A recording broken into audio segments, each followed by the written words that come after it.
Hello, everybody. Welcome to the live stream. Happy Monday.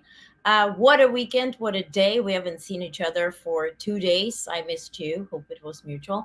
But today we have a bunch of news to get to. Of course, we're going to be talking about the Middle East and what the White House has released in terms of the statement that I just reported on, also Pentagon, also State Department. What kind of conversations are happening and who's talking to whom and what is their agenda. Then we're going to talk about Venezuela. We're going to talk about England. We're going to talk about Bangladesh. We're going to talk about bunch of international activity, plus of course Harris campaign and everything that did happen this weekend and everything that is happening today, and also the preview for the big week. Hopefully this week will allow us to really focus on the VP pick for Kamala Harris and not the Middle Eastern war that would be at full scale at that point. But today is a good day. Nothing did happen. I hope you're not too anxious and too reading into gossip and opinions. And at this point, this VP pick kind of reminds me of Bachelorette or Bachelor, who's going to get the rose. Let's not overreact. Let's trust Kamala Harris to pick the best person. And a bunch of you have asked who I think that's going to be. Let's get it out of the way. Based on what happened during the weekend, that's Josh Shapiro's Wikipedia has been updated over 400 times. And Pennsylvania is on the agenda tomorrow as the big rally and the big campaign event attended both by Kamala Harris and Second Gentleman. I would guesstimate it would be him. But again, there were reports, there were videos of Waltz just leaving his residence with a whole full escort. And, perhaps there's a meeting, perhaps there's an announcement, who knows? But it can come any second, tonight or tomorrow. Perhaps it did happen already. If it did happen already, let me know, because I haven't checked the news for like 20 minutes. Comment if I'm slow. But again, I really want to encourage you, remind you, and warn you to keep your head on a swivel. Really be mindful what is on the menu for you today in terms of news, in terms of information, in terms of media. Be selective to your media diet as much as you are selective when it comes to your physical diet and your physical well-being. This matters. There's so much that has to be experienced that needs you. Right?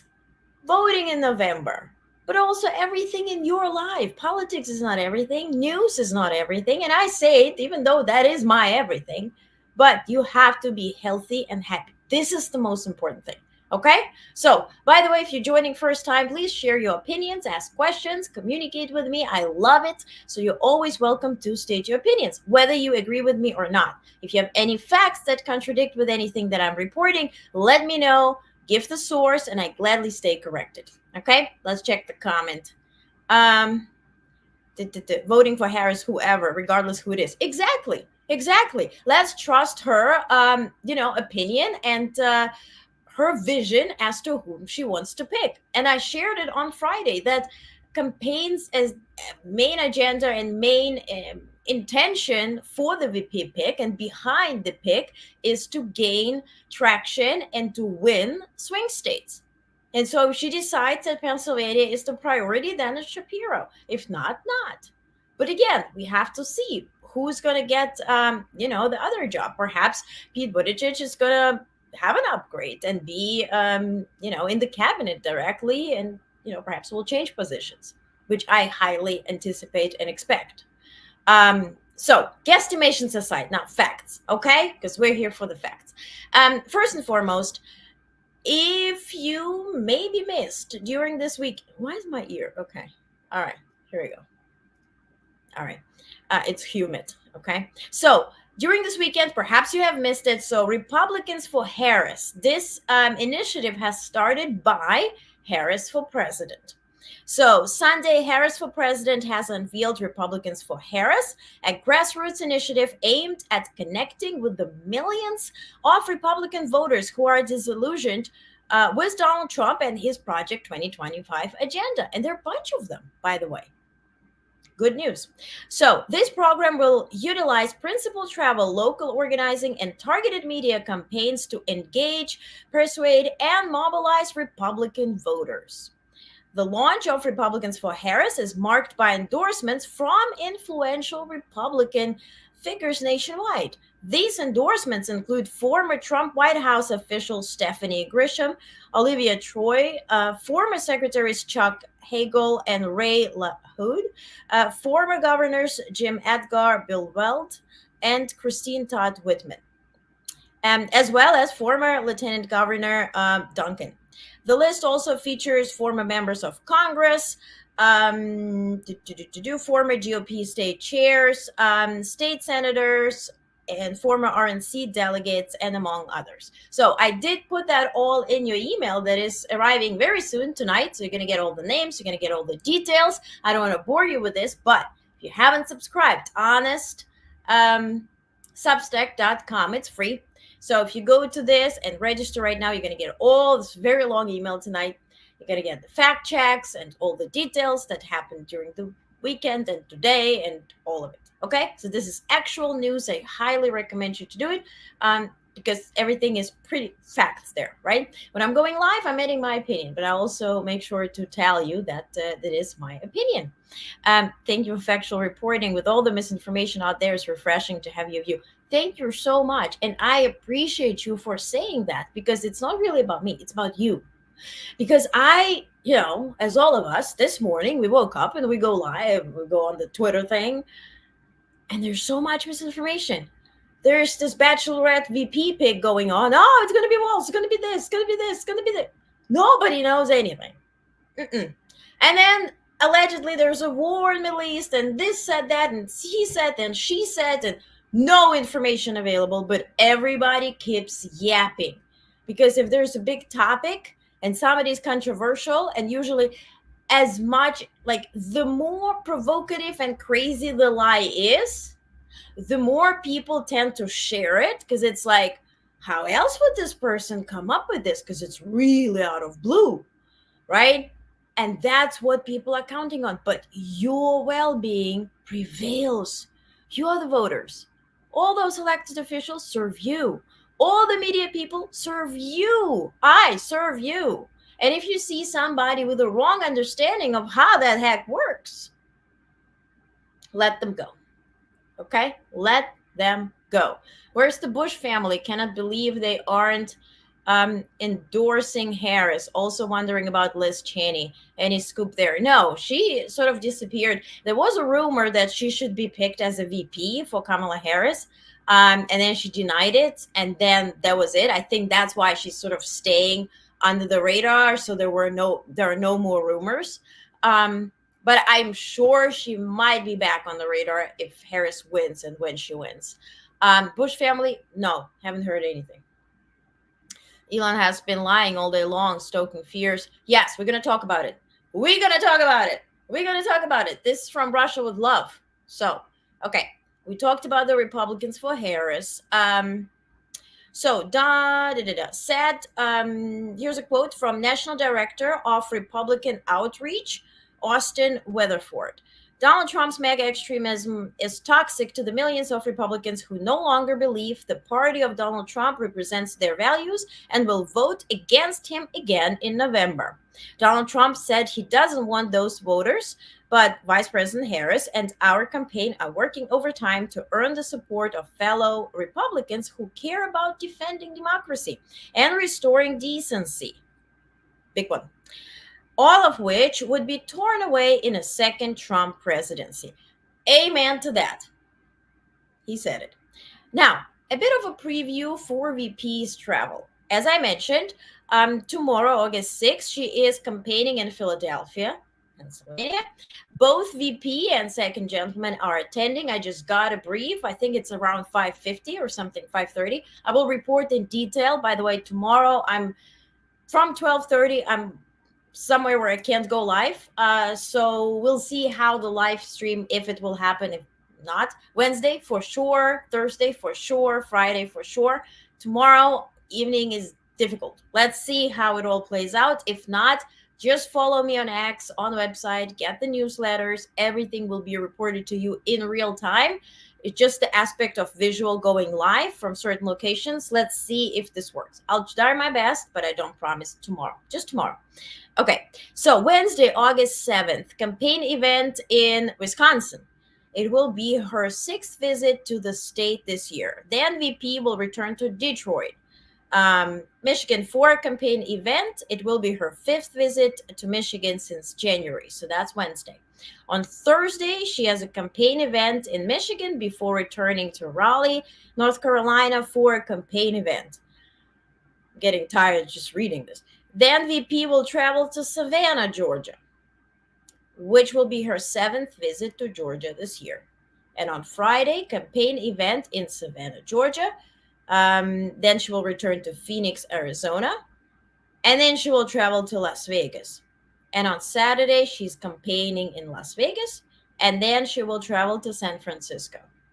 I assume San Francisco will be just for her to be home.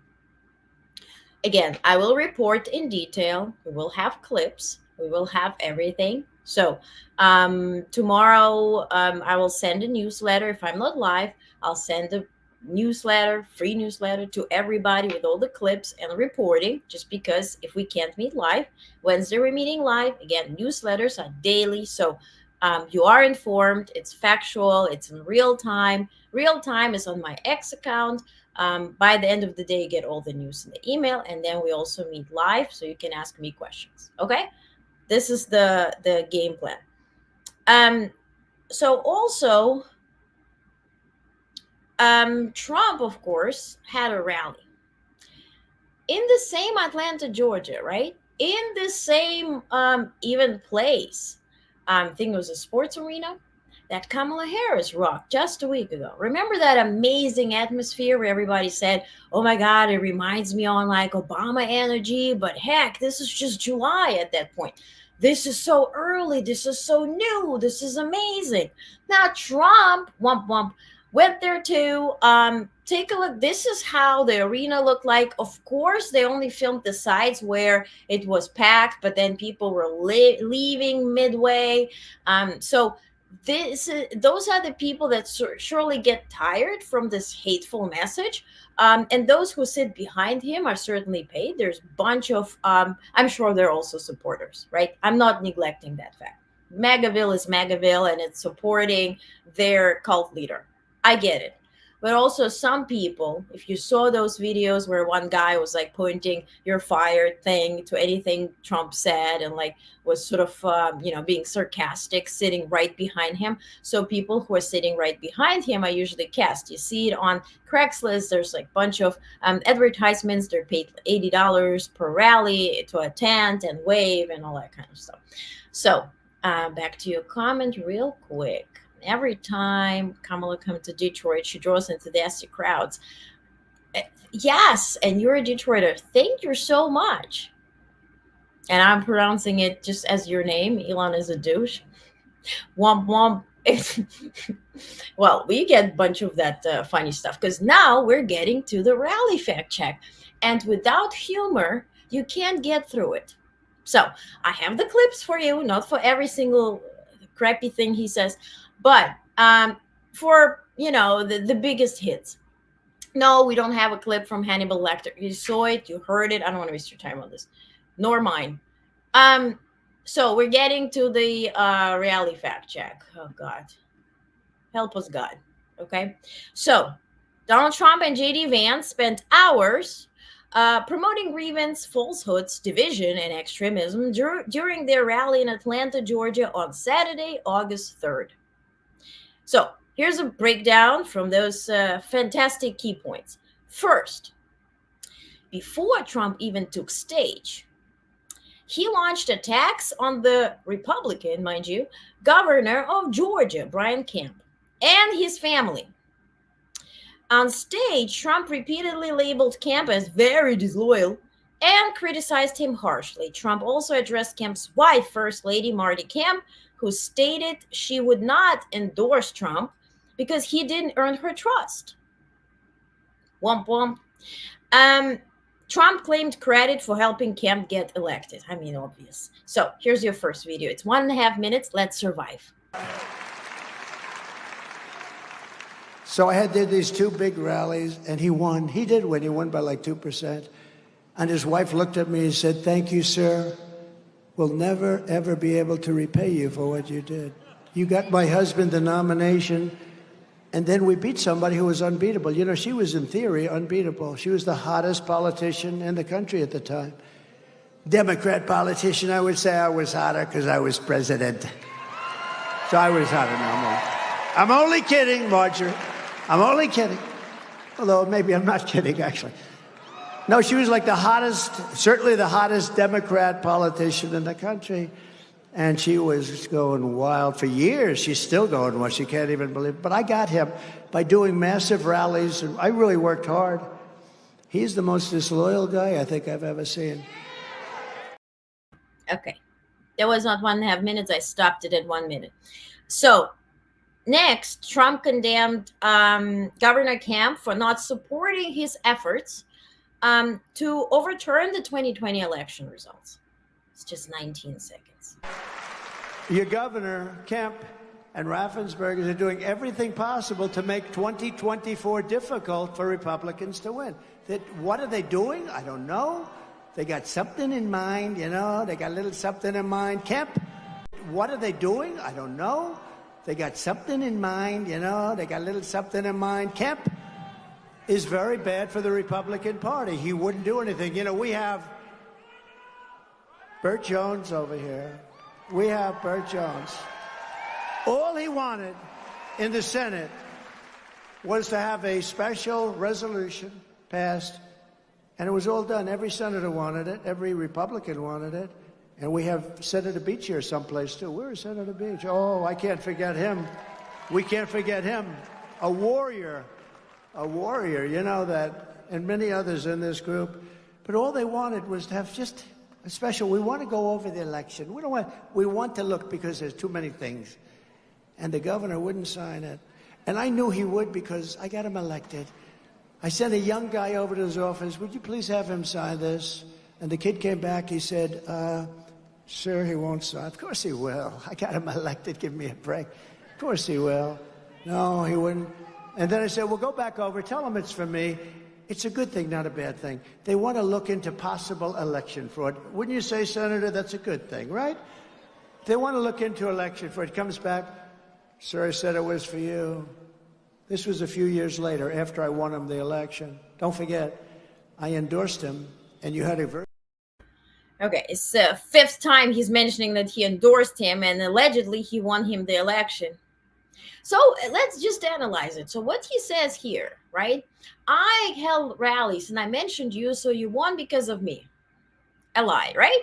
And second, because I won you the election, of course you would be signing that special document. Special document is him suing Georgia for allegedly election fraud, which obviously did not happen and it was dismissed. But he's pushing the governor to do something for him and sends his clerk or whoever, the young guy, to go to the governor and let him sign, then go again, say it's for me. Of course he's going to sign it. It's for me. So you're just opening the doors to your entire, it's the criminal approach to government, because you are like a Don Corleone here. "Oh, this is for me. I'm going to, knock out the door open and you got to do it for me because Don Corleone said it." What are you talking about? If there was no fraud, there was no fraud. Why does the governor have to listen to you, who lost the election?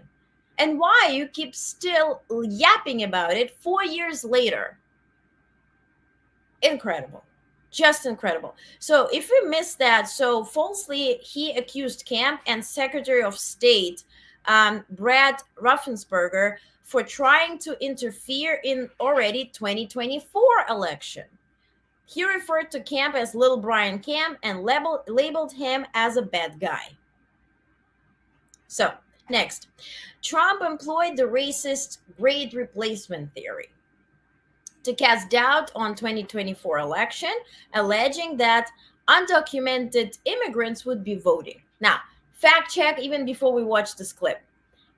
Immigrants, illegal immigrants, not citizens, cannot vote in federal elections. As I mentioned earlier, yes, sometimes people who have green cards, who are immigrants, can vote on a state level or local level, like selecting what would be happening to the schools in your area. But certainly nobody can vote in the federal elections unless you are a citizen. To disclose, I voted for my very first time, and in New York, we don't vote anywhere unless you are a citizen.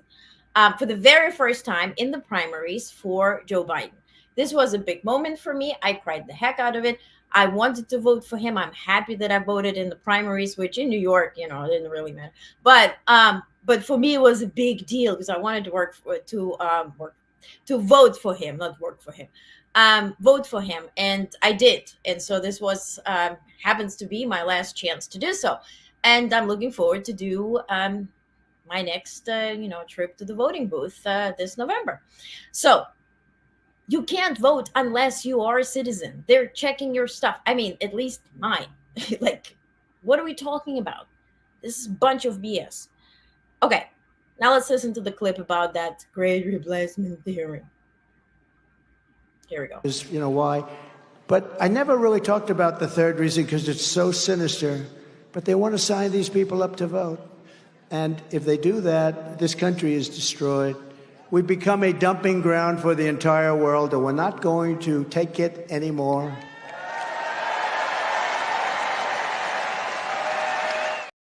So then he continued to spread false claims about the 2020 election, naturally, asserting that he won Georgia twice. And you know what? I love this state. I won this state twice, in my opinion. Once I won, and I did much better the second time. And Bert knows it, and Beach knows it, and everybody else knows it. What do you mean, in my opinion? It's like when I was, studying political science or EU policies or law, I'd be like, I passed this exam, in my opinion. Well, your opinion don't matter, honey. You didn't pass, you didn't pass. You didn't win, you didn't win. What do you mean, in your opinion? In my opinion, I'm tall, blonde with blue eyes. And only blue eyes is the reality here. Hi, Olga. Hi, Sue. Hello. Thanks for waiting. Thank you. I'm happy we agree on that. Okay, let's continue. Trump struggled to articulate coherent thoughts, and I'm gonna present a quote and try to read it out in this very soon once we're done with the fact check, so you see like his trail of thought or the lack of it. But then when he managed to do so, he thanked his biggest boss, naturally Vladimir Putin. I'd like to congratulate Vladimir Putin for having made yet another great deal. Did you see the deal we made? Did you see the deal we made? What deal did Trump do? What did he make? What did he make? First of all, okay, let's discuss this. And we're going to talk about those Russian prisoners, whatever, who were freed and how they're behaving now. We're going to talk about it. Straightforward. But let's think about it. Okay, he is implying here that Putin got his mass murderers, hackers, and spies, whom I covered on Friday, out. And we got what? Paul Whelan, not a spy, not a murderer, not nothing. Evan Gershkovich didn't murder anybody. Alsu Kurmasheva didn't murder anybody. So are we losers? Probably we're losers and suckers. Same as he referred to the veterans, and those who gave their life, sacrificed their life for our freedoms. Losers and suckers. Maybe we're losers and suckers because we got the good people, the innocent people from jail who are unjustly detained in Russia and sent to Gulag, to those, Siberia prisons where you are frozen to death and whatnot, and held in solitary confinement. How dare we? We should have gotten murderers. And just think about it. If it was your son or daughter, your wife, your husband, your father, your mother, who simply traveled to, let's say, Russia because you had relatives and was imprisoned unjustly, not fed, held in solitary confinement, beaten every day, tortured, poisoned, would you be happy that President Biden got your loved one out because this person is innocent? And yes, democracy requires difficult decisions. Only in this authoritarian state, and when you are a demagogue that just parades everybody, every decision is easy because you go from your own ego and your own interest. I want it, I don't want it. It's useful, it's not useful. But that's not how it works. That's not how democracy works. It's demos kratos, the power of people. People are leading. What are we talking about? People's government, not Trump's government. Disgusting. Thanking Putin for the big deal he made. And also, did you see we made the deal? You didn't do anything. Whether he's referring to Russia's side, we made the deal, well, that is alarming. If he's referring to Biden's deal, now why didn't you thank Biden and the administration to making this happen when you didn't even dare to pursue it? When you took innocent lives and use them for your political gains to play around, so stating you will be, freeing Evan Gershkovich when you will be elected. Why are you using people for your egoistic, stupid political gains and plays like it's a chess game? That is alarming. That is disgusting. Okay, I calmed down. So he attacked ABC News, naturally, because the reporter at the NABJ, right? National Association of Black Journalists, yes, NABJ, where he had this disgusting performance where he was assaulting and really harassing Black journalists who are accomplished, who are political reporters, because they were just simply stating facts. And so obviously he's pissed at ABC News. So he attacked ABC News after withdrawing from a debate he had initially agreed to. Later, he proposed a debate with Kamala Harris to be hosted on Fox News. And so, let's review here a bit of a picture. Wait a second. I do have his tweet. Do I? I do. Where is it?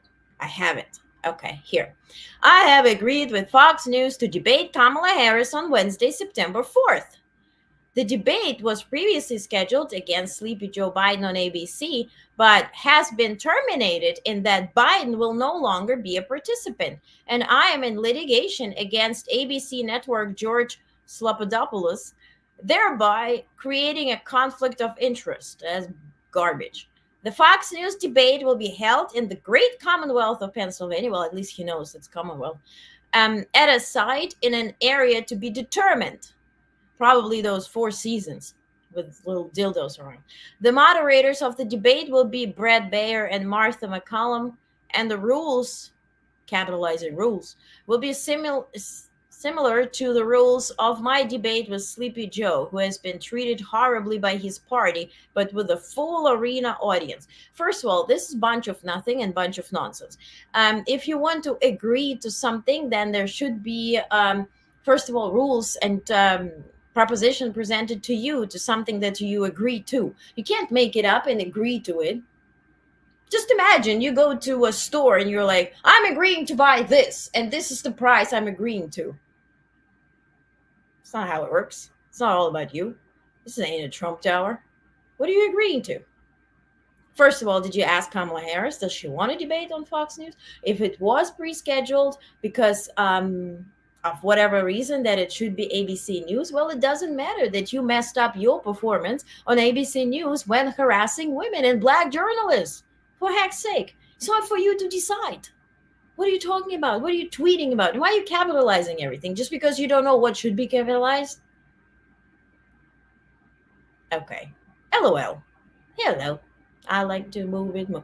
Trump will always try to take credit for something he had no part of and tear down anyone else who does anything good. He's a credit stealer. Absolutely. I agree.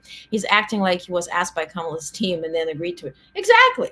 Exactly. Nobody asked you. What are you agreeing to if there's no proposition made to you? And I can bet on that even Fox News had absolutely no idea that now they're hosting a debate. And Murdoch is not a happy camper since Trump did not agree to pick Nikki Haley, that was pitched heavily by Murdoch, because that is sort of corresponding with Murdoch's viewership, sort of older conservative ish Republicans. And he picked JD Vance because he had that carrot on the stick, $45 million from the owner of the platform X, which is happening, not happening, who the heck knows. So obviously not happening because it's now the Musk's PAC that is stealing people's data. And by the way, they got sued by a few states, I think Michigan and North Carolina, for pretty much manipulating people to give up their information. I covered that on Friday. So what Musk's PAC is doing is, I fly, I'm pants today. So, what Musk's PAC is doing is they're running an ad, a provocative ad, showing the assassination attempt on Trump, encouraging people to register to vote. But if you're located in swing states and those battleground states, you are allowed not to register or check your registration. You're allowed to just a Google form where you put your data and answer a bunch of questions, and then you're just thanked for it. So pretty much they're just taking the data, which is illegal, since they lied that they will be registering people or checking or allowing them to check their status of registration. So for that reason, the PAC has been sued and is under investigation in North Carolina and Michigan. So that is what's happening with Musk. So I'm not sure that he is directly sponsoring Trump, but indirectly, certainly. Also, both roads leads to Moscow. So, in that regard, of course, they're related. Of course, they're one. So, let's continue. What's our next clip about? Trump falsely claimed to support police funding and that Kamala Harris wanted the violent mob to continue, despite previously attempting to cut funding for local and federal law enforcement. Let's take a look. Should not stop. She said she was endorsing to fund the police, and she said, violent mobs, let the violent mobs keep going. I don't recall that. Also, when? During Black Lives Matter? Who was president then? Where was Kamala Harris there? What are you talking about? That Kamala Harris, yes, actively participated in helping unjustly, again, detained people who were protesting to get lawyers and get a budget for a lawyer to be freed. Yes, she did that, but also a bunch of normal people did that too. During Black Lives Matter, some people were looting, some people were just normal protesters, and everybody was seen as safe. But let's not dive into this. If you want me to dive into this, again, I'll do research and I'll present facts to you. This is just my take on this. Okay, if yours differs, let me know. So he criticized the bipartisan infrastructure law, driven by his insecurity over his failure to achieve similar legislation. Speaks for itself. Trump threatened to cut federal funding for every public school in the country if they continue to enforce vaccine mandate. And he has a bunch of children, adult and whatnot, but they were kids at some point. And the vaccines, not just COVID vaccines, there's a bunch of other vaccines that actually keep us alive. Have you ever been bitten by like a stray cat or a dog and you're like, ugh! But then you realize you had the vaccine for it and you're kind of cool for 10 years? Not smart, to say the least. Jocelyn Benson and Dana Nessel don't back down from a just fight. I don't know what Elon might be charged with, but I hope it is more than a misdemeanor crime. Indeed, I hope, charged one thing, yes. Another thing is I hope they're stopped in their efforts, because that is really what matters now too. We're nearing the election. What they're using those data for, who knows? Then he, of course, here's the highlight, interrupted a late great Hannibal Lecter reference to shout, "That's a lot of fake news." It's a stable genius. And now a new video on Trump bragged about receiving an endorsement from Tom Homan, Project 2025 author and the father of the family separation. Listen to this. Should not stop. She said she would. Tom Homan, you know, Brandon Judd, all of those guys, they've all endorsed me. And they said she's the worst. I mean, it's hard. Yeah. So then he remarked, I have to be for electric cars. Elon endorsed me, referring to his billionaire supporter, Elon Musk. He does not understand how cars work. He does not understand how electric cars are charged or how the battery works. Just listen to this. And I'm for electric cars. I have to be, you know, because Elon endorsed me very strongly, Elon. So I have no choice. But he knows. No, I am for him. I'm for him for a small slice is a slice. But you want to have gas-propelled cars. You want to have hybrids. You want to have every kind of a car imaginable. They want to go all electric. And there's no way you can ever load them up. They call them loading them. You can't load them. We're going to have to spend $9 trillion in the Middle West. You saw they built chargers. Now, a charger is a gas pump with electricity come through. Is that good? So it's like for 8 chargers, they spent $9 billion. It's like Dumb and Dumber, you know. And thank you for your comment. Let me see. Oh, let me see. You said, Feminist Wild, I work in education and this will not fly with teachers, even the ones who support him. Thank you. Because this is also dangerous for teachers. Because you can't have a bunch of sick kids just running around and infecting each other, including you, who also has family at home. Absolutely. Hannibal, his friend, but everything is fake news. Dude's not right. Absolutely. When stocks are up, Trump says it's because of him. Stocks go down, blade the dams. The stock market has to correct sooner or later. Better it happen now. Exactly. And it actually started correcting today. How much do you want to bet those golf carts he drives are electric? 100% they are electric because we all seen them. But that's my whole point. He doesn't understand it, and he doesn't even has the urge to inquire information.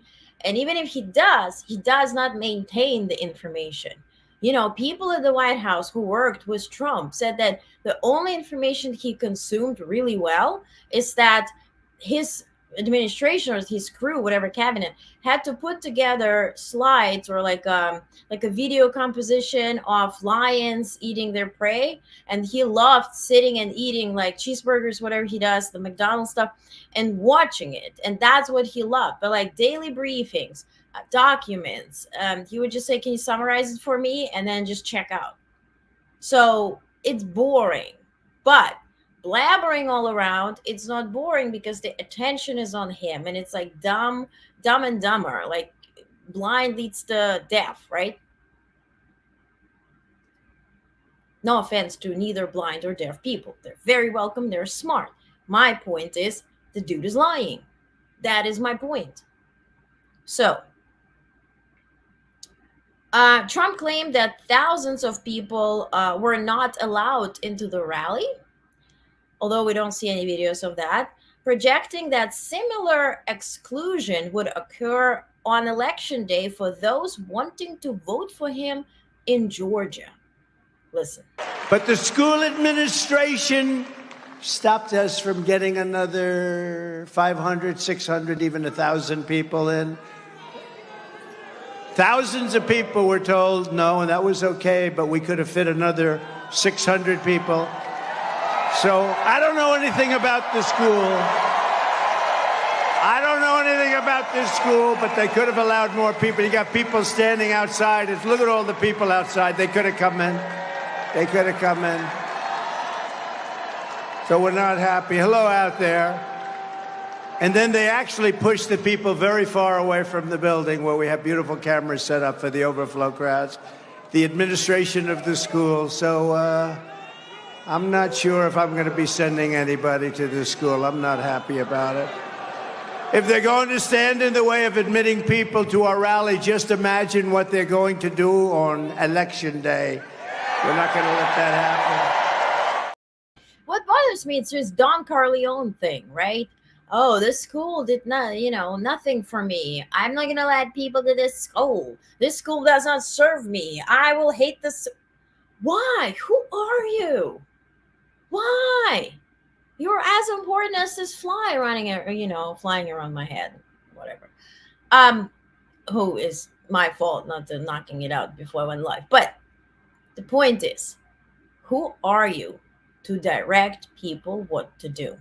Why are you constantly feeling that you have to control everything and that you do have the control over everything? This is this Napoleon syndrome. If you ever heard your loved one talk like this, wouldn't you take away their keys, their, driver's license and say, hey, grandma, grandpa, just sit down, just relax. I'm going to get a tea for you. Let's make it comfortable.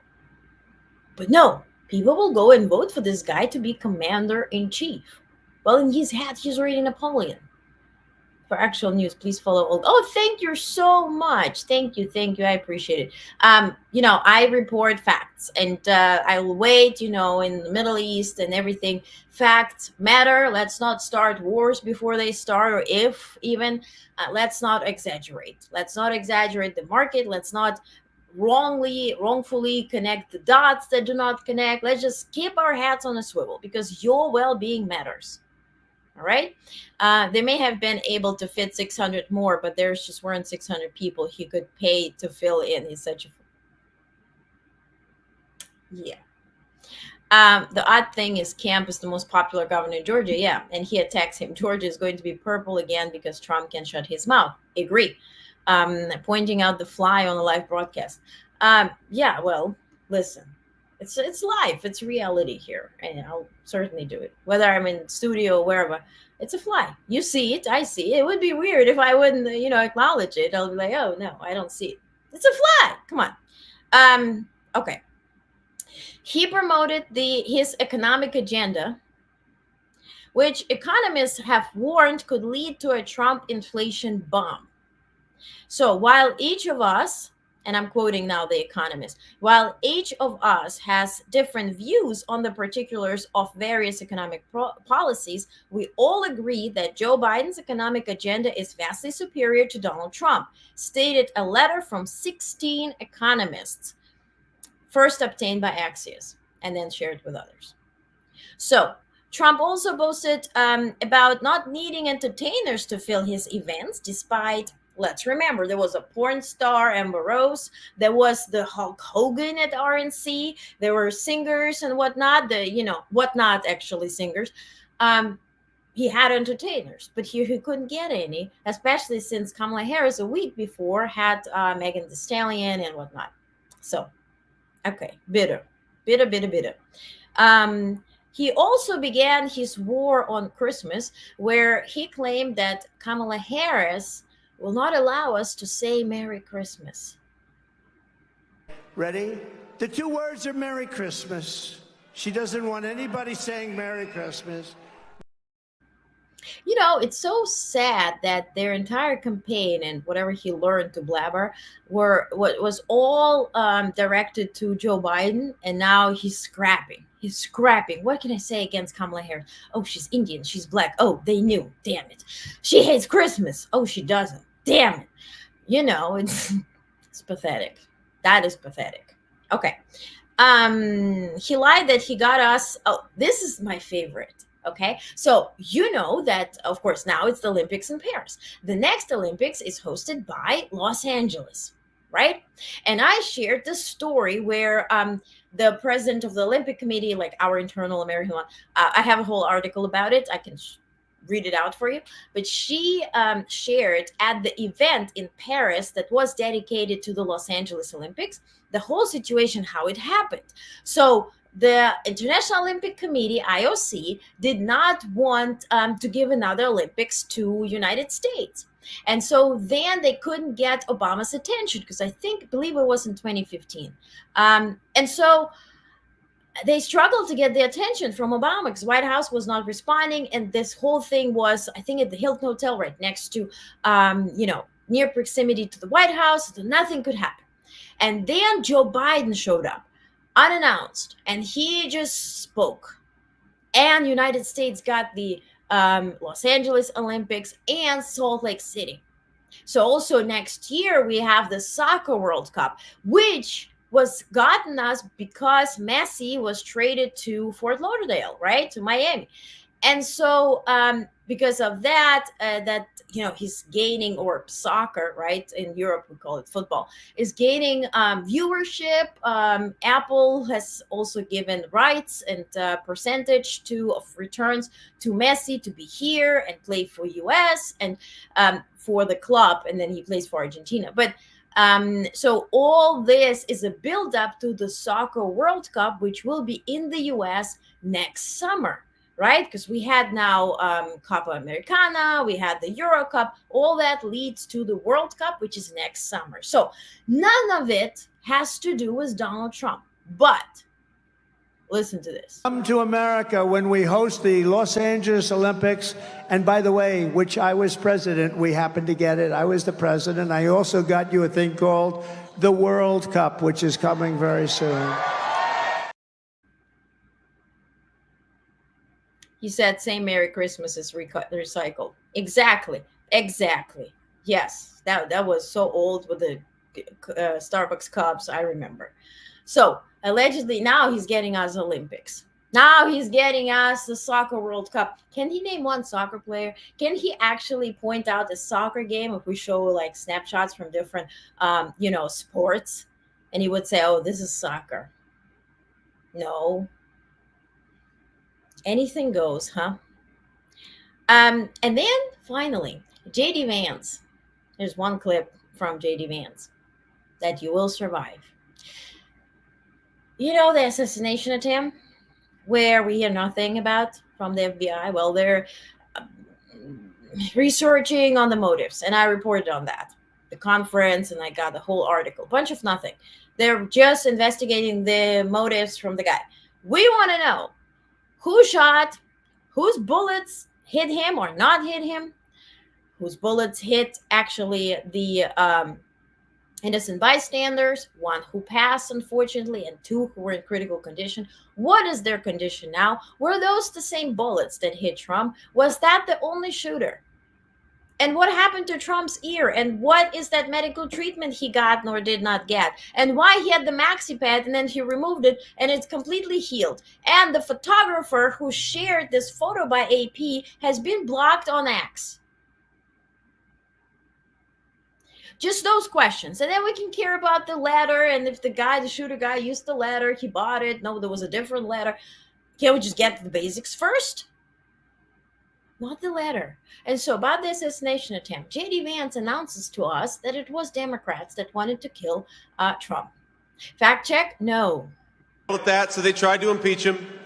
They failed at that, so they tried to put him in prison. They even tried to kill him.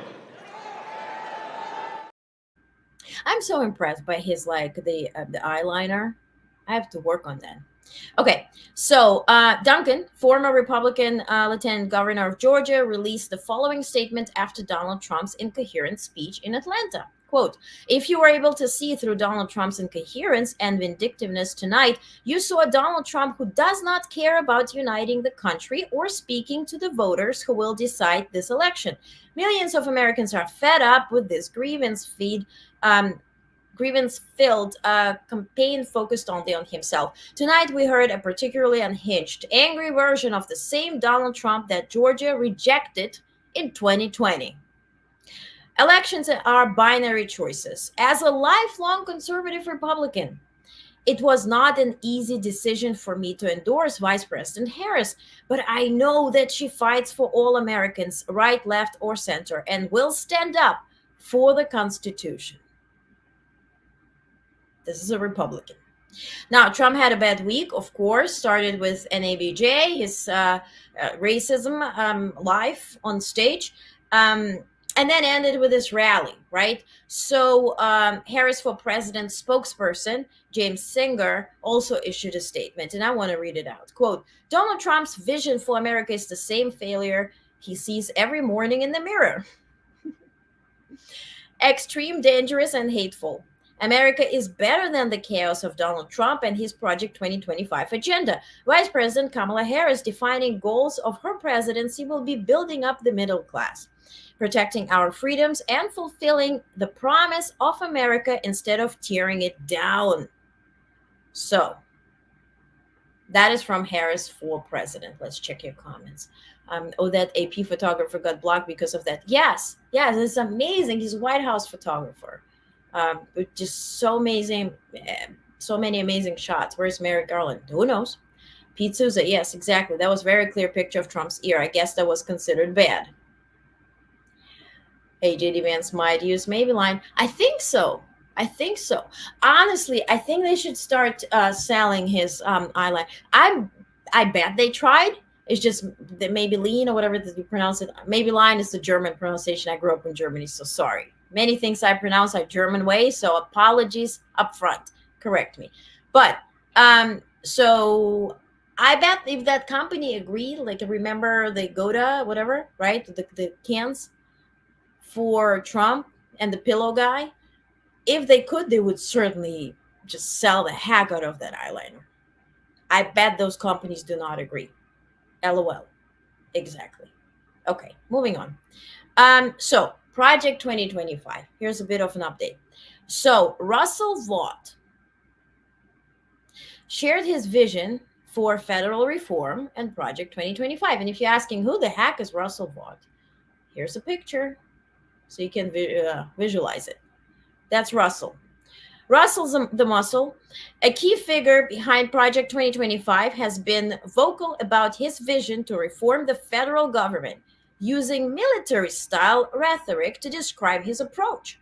He views political opposition as enemy fire and frames his policy proposals as battle plans. Vought, who may be appointed to a significant role in a potential second Trump administration, is developing a secret 180-day transition playbook to ensure a smoother implementation of Project 2025, avoiding the issues faced during Trump's first term. As former director of the Office of Management and Budget, hence you see him here at the White House, Vought was central to conflicts over federal spending and presidential powers, including relocating funds for Trump's border wall and withholding military aid to Ukraine.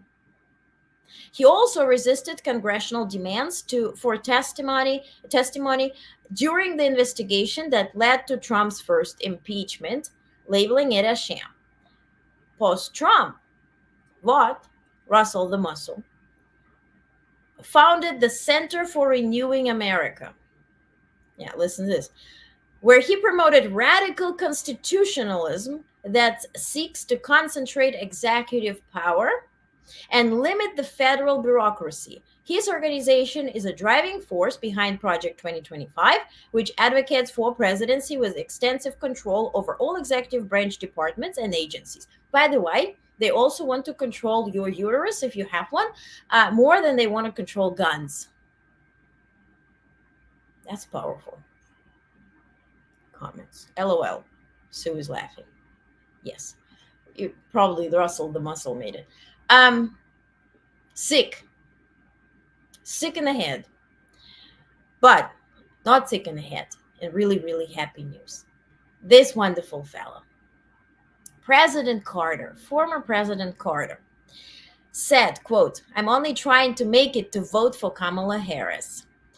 End quote. Former President Carter told his son Chip this week as his grandson Jason Carter recounted to the Atlanta Journal-Constitution.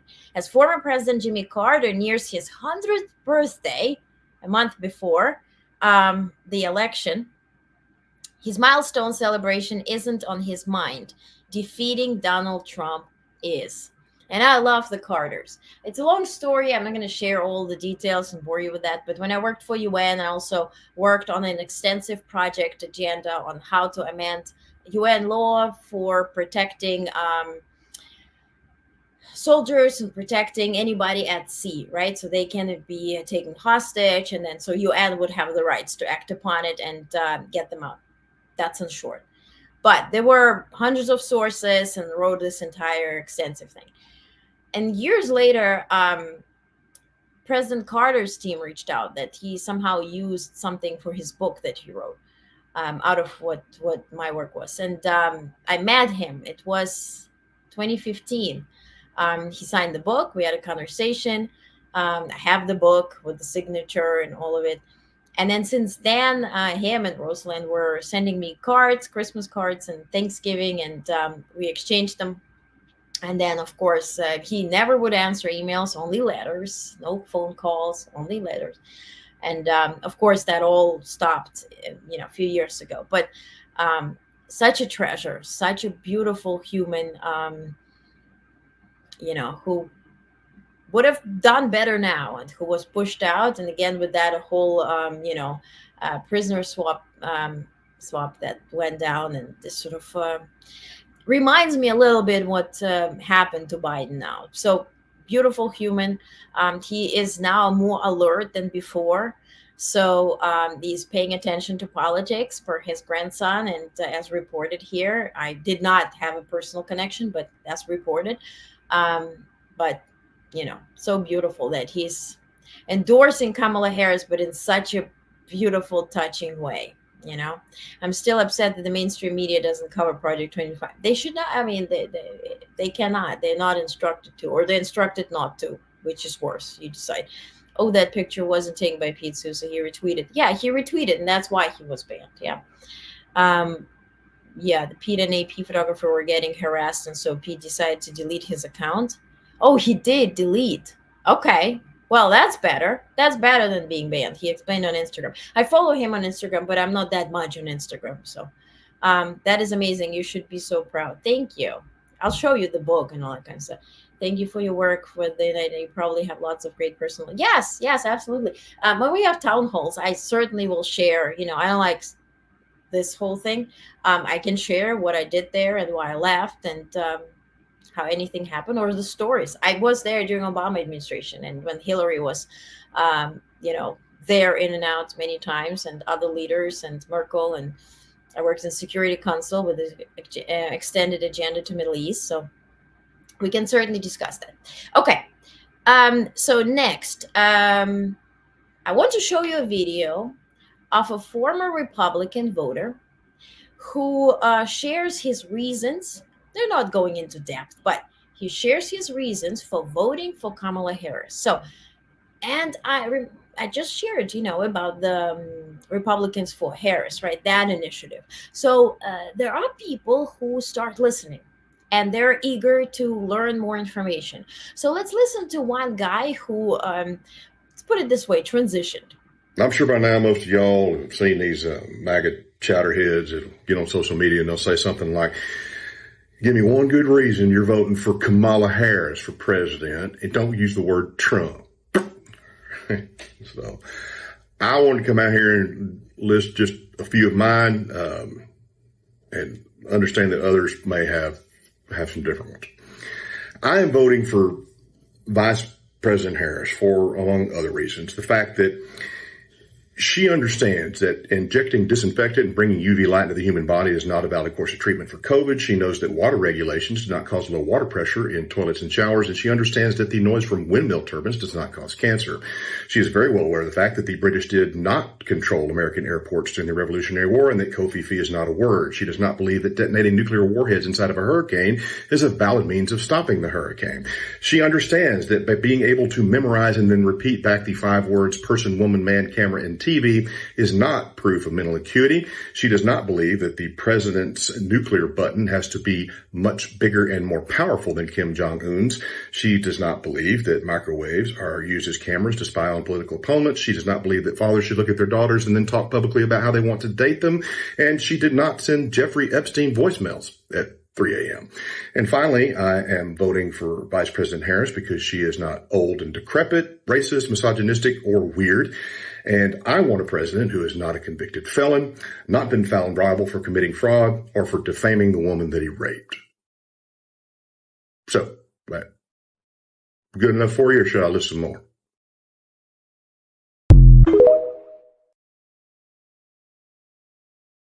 So Texas Trey, thank you so much. And Jazzy Diva, I saw you saw it before. Okay, so we're following the same people then.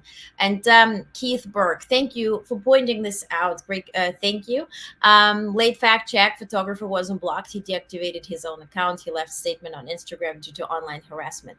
I thank you so much. And Jazzy Diva, yeah, she said exactly the same thing. Thank you for correcting me. I appreciate you, because I cover White House and NSC. This not certainly involves a lot of Instagramics. I appreciate you. If anything again contradicts your knowledge, please let me know. And that certainly is in that realm, of course. Oh, I watched this video. Yep, that was an epic clapback. And there are much more. There are much more of those things. Now, because after the Trump fact check and bunch of Trump videos, let's have a little palate cleanse.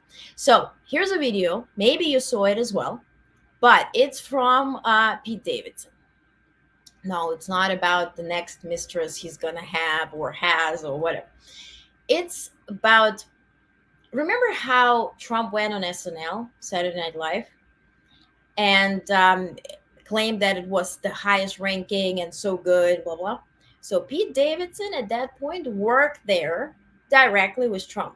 And so he describes his experience in 1 minute and 22 seconds. Please listen. I have one story I'm allowed to tell, and it's hilarious. You have stories you're not allowed to tell? What happened with the Trump story? Okay, so he's like, he doesn't really know how to read. For real. Yeah, and he loves to improv. Yeah. So during like the table read, he like, before like we were gonna read each, before he had to read each line, and he's the host, so he's at everything. Yeah. He would go, I'm not going to say this. I think I'm going to say it the way I want to say it. Is that okay? Is that okay, Lauren? Is that everything? And everybody's like, what? And then this is my favorite part, is there was a sketch that we wrote where he's at Disneyland with his daughter, and the line is, all right, let's get out of here. Turkey legs? Like, let's like go get turkey legs? And he doesn't know how to read. So he went, all right, let's get out of here, turkey legs.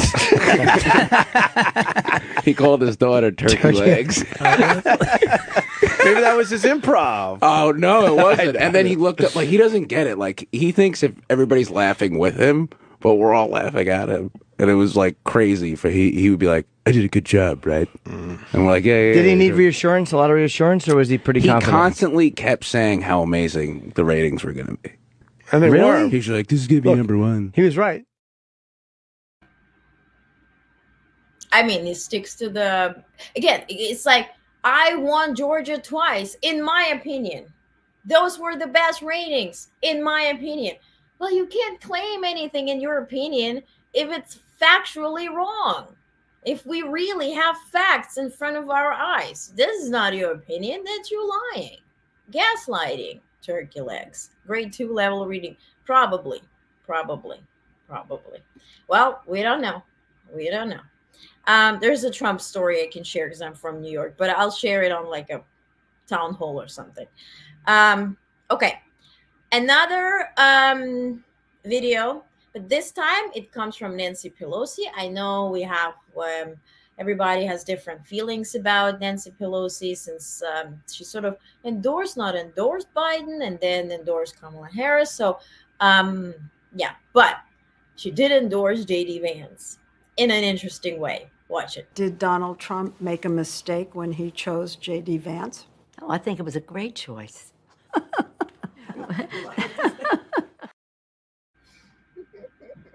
I think it was a great choice too. And here's a wonderful cartoon that is sort of combines J.D. Vance and Olympics. So the American J.D. Vance now competing. Let's see what he can do. He stumbles and he can't even reach the incredibly low bar set for him. That describes it. By the way, J.D. Vance's wife went on television to defend his cat lady's comment saying that, oh, he's pro-family. He certainly understands people's opinions if they don't want to have children and those who want to have children but cannot have children. But he actually meant that he is really for struggling families. I feel sad for her. Yikes. Okay, you guys are laughing. This is good. Okay, good. Very cool. Let's continue. So let's talk a bit about President Biden. So President Biden has reviewed and approved a proposition agreement among the United States, Australia, and United Kingdom concerning cooperation on naval nuclear propulsion, right? Let me remove the laughing comment because that's not because we moved on.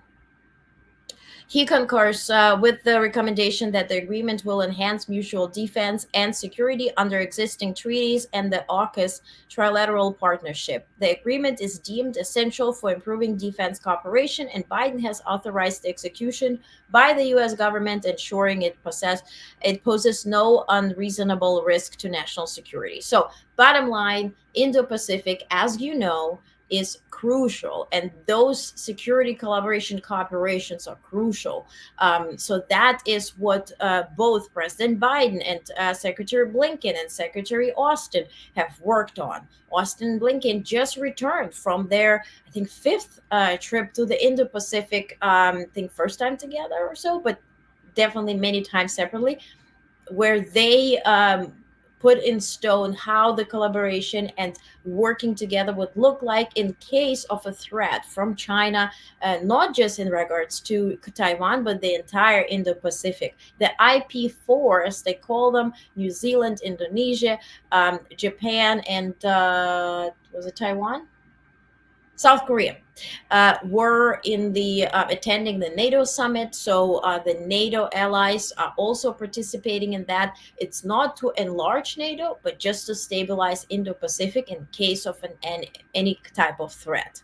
So this is not breaking news. This is not something scary. This is just diplomacy at work. Okay. So now, a bit of international news. So Venezuela. We all know that they had an election which was fraudulent, and then Maduro declared himself a winner. The entire world, except for the dictators from China, North Korea, Russia, did not recognize him as a winner. And so this is what's happening now in as a consequence. So Secretary of State Blinken spoke today, which was during the weekend, with Edmundo Gonzalez Urrutia and Maria Corina Machado. Secretary Blinken congratulated Gonzalez for receiving the most votes in Venezuela's July 28th presidential election. And so if he did that, that means we do have intel that this indeed happened. Acknowledging the Democratic opposition's extensive efforts to ensure a transparent vote count, the secretary expressed concern for their safety and well-being following the election, condemning all political violence and repression. He commended the Venezuelan people for their dedication to democracy despite significant challenges and reaffirmed the United States' commitment to supporting the restoration of democratic norms in Venezuela. My question is, what are we actually going to do, aside from speeches and stuff? Venezuelan people, well, great that we're congratulating them, but they're fighting. People are on the streets. Maduro's forces are beating them down, killing them, imprisoning them. I'm not going to show you a video, but they're stripping down those who are detained, hanging them alive, and then beating them to death. I'm not going to show you that video because I wasn't pleased to see it. But this is the reality. So are there sanctions? What is actually physically being done aside from congratulations? So National Security Advisor Phil Gordon, who is the National Security Advisor to Kamala Harris, okay, this is important because he mentions her in his statement, hosted a meeting on Venezuela with Western Hemisphere ambassadors. On August 2nd, National Security Advisor Phil Gordon hosted a meeting at the White House with ambassadors from several Western Hemisphere countries to discuss Venezuela's political situation. Joining him were Erickson from National Security Council and Mark Wells from the State Department. Gordon reaffirmed U.S. support for Venezuelan people, commending their participation in July 28th presidential election despite significant challenges. He reiterated Vice President Harris' commitment to restoring democratic norms, opposing political repression, and endorsing Gonzalez as the election winner. Gordon also welcomed recent international efforts to investigate the election and urged Venezuelan parties to initiate peaceful transition discussions in accordance with electoral laws and the will of the people. So here's a video, nothing scary, but those are the Maduro National Guard taking on innocent people in Venezuela. Let's take a look. Here we go. Dios mío.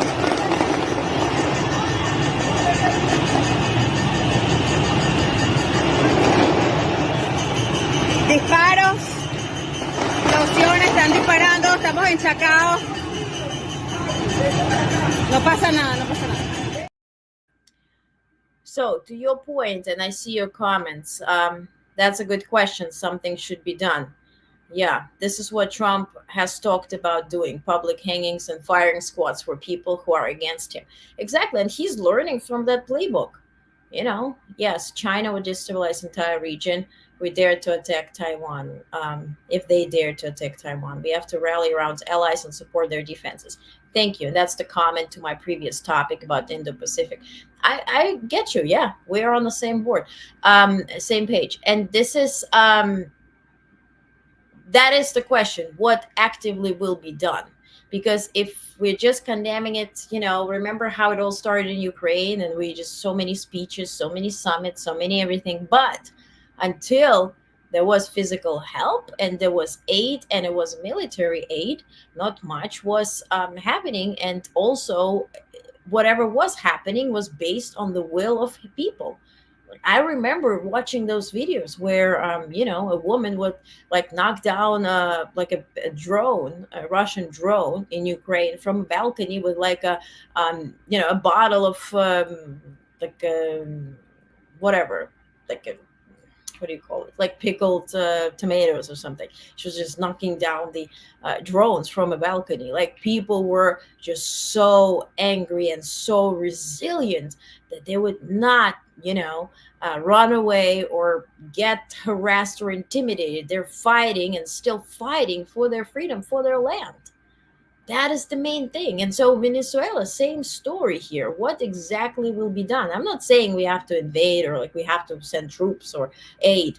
None of us is as inside of this situation, knows so much details as anybody at National Security Council. So provide us with data. That's what I'm asking. Not just here, but directly. So Maduro says he is sending jailed protesters to the most violent prison in Venezuela, dominated by murderous gangs. Quote, we've captured 2,000 and we're sending them to Tocoron and Tocuyito. This time, there will be no forgiveness, end quote. If that is not dictatorship and like a Nazi thing in action, what else is? A speech is enough? That's the question. So yesterday, Maduro claimed that Brazilian President Javier Milei and Elon Musk are members of a satanic cult. And he also linked them to the occult forces behind Adolf Hitler. I have a video. It has subtitles. So get ready to read the subtitles. And then I'm going to read out also what he said real quick in case you couldn't really get it. So take a look. Me dijeron exactamente lo que hay que hacer con el diablo, con los símbolos diabólicos que maneja Elon Musk. Miren su perfil y los símbolos diabólicos que tiene en su pecho.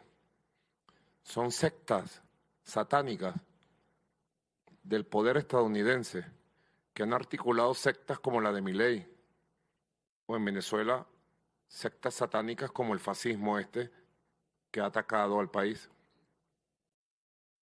Es una lucha de carácter espiritual entre el bien y el mal, entre el odio, la mentira, el engaño, el fascismo, porque ustedes saben todo el ocultismo que hubo detrás de Hitler.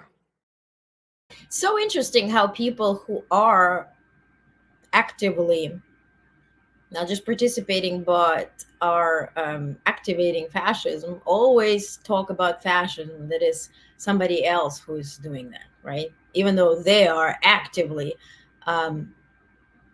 just executing fascism. So he said, I was told exactly what to do with the devil, with the diabolical symbols used by Elon Musk. Check out his profile and the symbols on his chest. They are satanic cults of US power that has articulated sects like the one of Javier Milei, or in Venezuela, satanic cults like fascism. This one, who attacked our country, is a spiritual fight between good and evil, between hate, lies, hoax, and fascism. Because you guys know all the occultism behind Hitler, he said. Um, well, first of all, fascism is not a cult. It's a way to govern, right? Like all the isms. Um, it's a hateful rhetoric, obviously, but it is an agenda. It's not really a cult. Like if we want to go to Magaville, well, yeah, because you have a person, then yeah, fascism does provoke a cult. So there's a Hitler's cult, for instance. There's Xi Jinping, whatever. They dictators are usually the center of the universe, and they're building the entire uh, the entire country to look up to them and see them as the hero, which is results in a cult. But fascism is a way to govern, right? It's a way to repress some and to put others above, in a violent way. So interesting. Let's talk about Middle East. So I shared it right before I went live, and I will also check my email if I got something else. So today, President Biden and Vice President Harris were briefed in the Situation Room at the White House by the National Security Team on developments in the Middle East. The briefing focused on the threats posed by Iran and its proxies to Israel and to U.S. service members in the region. The president and vice president were briefed on the attack at Al-Assad air base in Iraq. They discussed the steps U.S., are taking to defend our forces and respond to any attack against our personnel in the manner and place of our choosing. Meaning, F around, find out. They were updated on U.S. military efforts to support the defense of Israel should it be attacked again. So remember how all kinds of planes, U.S., UK, started defending Israel when Iron Dome was failing, or not intercepting everything or every single missile. That's exactly what will happen if they decide to strike again. They were updated on U.S. military efforts to support the defense of Israel should it be attacked again. They were also briefed on continued diplomatic efforts to de-escalate regional tension and to bring the ceasefire and hostage release deal to a conclusion. So we're still talking about a diplomatic solution. The president and vice president will continue to receive regular updates from their national security team. What is interesting, that is coming from Egypt, which I got, that's why I was late to this live stream, my apologies, is that Egypt, Jordan, and Saudi Arabia have all told Iran that Iran may not use their airspace in any attack on Israel, which is a huge development if you think about the Arabic nations and the Muslim nations really uniting behind Israel. I don't think this is uniting. They just don't want anything flying above them, because in the way, it takes one mistake that any counter strike would reach them. Egypt declined to help Israel. They're not railing behind Israel, but they're against Iran using their airspace to reach Israel, which is certainly making it more difficult for Iran to execute their attack. The talk is that attack could be within hours, could be within days, but the same story is that Israel can attack within hours, within days. The diplomatic solution is still available, is still on the table, and is still the priority when it comes to the White House and the G7. So Secretary of Defense Austin made adjustments this weekend in the Middle East. You probably saw it. I posted about it. I covered it. But here's again. On Friday, the U.S. Department of Defense announced a strategic adjustment in its military posture in the Middle East. There is, in response to regional tensions and the recent Hamas attack on Israel, Secretary of Defense Austin has ordered the following measures, and there's 4. So first, the USS Abraham Lincoln Carrier Strike Group will replace the USS Theodore Roosevelt in the region. Second, additional ballistic missile defense capable ships are being deployed to the U.S. European Command and U.S. Central Command regions. Third, an extra fighter squadron will be sent to the Middle East, which already did happen. Fourth, steps are being taken to enhance land-based missile defense readiness. So this is to protect U.S. troops and U.S. military targets, but also to protect Israel. This is not an attack on Iran. This is preparing for the worst, hoping for the best, and negotiating for what will be acceptable, right? These measures are intended to protect U.S. personnel and interests, support Israel's defense, and address various contingencies. The U.S. remains committed to de-escalating regional tensions and working towards a ceasefire to resolve conflict in Gaza. Secretary Blinken also talked to G7 foreign ministers, who literally said the same, that they're encouraging all participants to stand still, to find diplomatic solutions, because this war would not be profitable for anybody. Also, what I wanted to share is today, very recently, G7 issued official statement. So it says, quote, "We, G7 foreign ministers of Canada, France, Germany, Italy, Japan, and United Kingdom, and the United States of America, and the High Representative of the EU, express our deep concern at the heightened level of tension in the Middle East, which threatens to ignite a broader conflict in the region. We urge all involved parties once again to refrain from perpetuating the current destructive cycle of violence, to lower tensions and engage constructively toward de-escalation. No country or nation stands to gain from a further escalation in the Middle East." Another development, August 3rd, U.S. Central Command, remember I mentioned that in Austin's statement, issued an update. So on August 3rd, they're saying, in the past 24 hours, U.S. Central Command forces have successfully destroyed an Iranian-backed Houthi missile and launcher missile launcher located in a Houthi-controlled area of Yemen. The destruction of these weapons was deemed necessary to the imminent threat they pose to U.S. and coalition forces, as well as the merchant vessels in the region. These actions were undertaken to safeguard freedom of navigation and enhance the security of international waters. Also, on Sunday, Secretary of Defense Austin talked to Minister of Defense Gallant, the Israeli Minister of Defense. And he reiterated ironclad U.S. support for Israel's security and the right to self-defense against threats from Iran, Lebanese Hezbollah, Houthis, and other Iranian-backed terrorist groups. So U.S. is openly aligning with Israel, as per usual. They discuss U.S. force posture moves that the department is taking, as I mentioned, to bolster protection for U.S. forces, support the defense of Israel, and deter and de-escalate broader tensions in the region. Secretary Austin also expressed strong support for Gaza ceasefire and hostage release deal. So, lastly, on Middle East for now, UNRWA, right, the UN,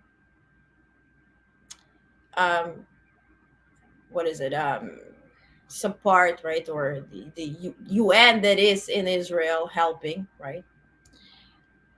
So UN has fired 9 employees after an internal program found they were likely involved in the October 7th massacre.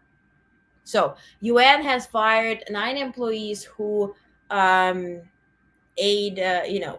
assisted Hamas in that, or took active part in the October 7th massacre. So they were there to help. They did what they did. Also, as we may recall, there's several who were taken hostage or taking, away from Gaza, right? Who were particularly actively participating in assisting Hamas in the Gaza as well. So the UN is restructuring. I'm happy to see some development, but certainly more needs to be done as to why the heck this happens and where does the aid go? Where does the aid from Canada, from the US go? So let's check your comment real quick. Netanyahu does not want a diplomatic solution. War keeps him in power and out of being criminally charged. Sounds familiar. Exactly. And I'm thinking this is what was discussed at Mar-a-Lago. If you may recall, there was this meeting at Mar-a-Lago between Trump and Netanyahu, where Trump looked, hella stressed. And Netanyahu was, smirking and sort of like looked like a happy camper. Certainly, I think they did discuss that. Certainly, perhaps, since Trump is not really waving the flag as to I'm going to solve this everything with Ukraine, which proven to be not so, sure, because other parties spoke out that this is, just very naive to believe that that will happen. Perhaps this conflict could be aiding him. So again, let's stick to the facts, because see, when we're on the verge of attack and war or anything of that matter, so many people are involved. So many people are not aside from us who are in the US, right? But also people in the US have loved ones in Israel, have loved ones in Iran, right? Those who are in Israel, those who are in Iran, those who are involved. There's so many lives involved. So let's stick to the facts. I don't want to project what I think is happening, but the meeting with Trump did happen. Netanyahu is not liked. He only is endorsed by 30-some% within Israel. His only way to stay in power is to prolong the war and to increase the military operation and to declare him a winner of some sort so he will be reelected. Also, there's money involved. He's not interested in the peace deal. He spoke openly about it in the Congress when addressing Congress. He said, your fight is our fight and we win, you win, and whatnot. Didn't mention the peace deal once. Hence, I was really happy with our VP Kamala Harris addressing him and really saying like, hey, but there's a diplomatic solution on the table. Let's deal with that first. So the Israelis are demanding their PM to accept the deal and to stop the war. There are thousands protesting in Tel Aviv. Yes, Israelis have been out and forced to ask for their government to bring hostages home to stop the war. This C News report. Exactly. And that is my whole point. It really sounds more Trumpish, Putinish as anything. There were rumors that Biden sort of hinted as to you want to go to war, go alone, but I think those are rumors because first, I don't hear it from the White House. I hear it somewhere on X.